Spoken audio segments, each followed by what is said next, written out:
For today's video guys, eto nagtry akong gumawa ng puto flan. At yung leche flan ko guys ay sa oven ko lulutuin kasi hindi talaga ako maka-perfect ng leche flan sa steamer.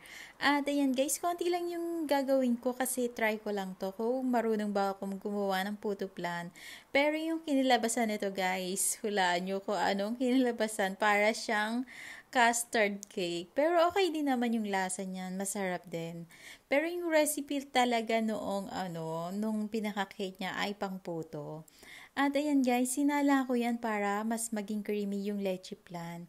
2 beses kong sinala. Then ayan, hinati-hati ko lang at syempre yung lagayan ko iba-iba kasi try ko lang talaga to. At pagkain ko lang talaga yan. Ayan guys, nilagyan ko na siya ng mainit na tubig para naman ating i-steam dun sa oven. At ito naman, habang niluluto natin leche flan, ginawa ko naman yung ating puto. At ayan guys, white egg lang yung nilagay ko dito kasi hindi ako naglalagay ng yelo. Nagiging yelo kasi yung puto pagka sinama ko pati yung yelo. Kaya pag gumagawa ko ng puto, white lang yung nilalagay ko.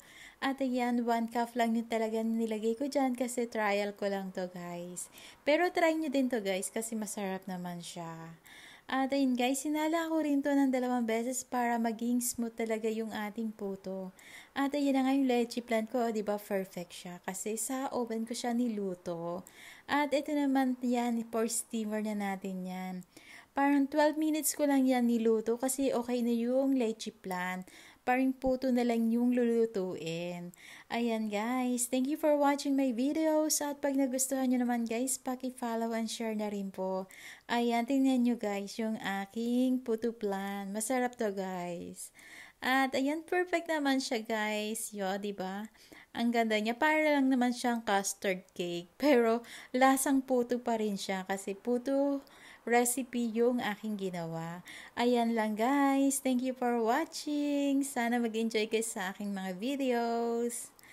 Ang sarap nito guys. Perfect na perfect sa kape. Yan lang guys. And thank you for watching. Have a good day.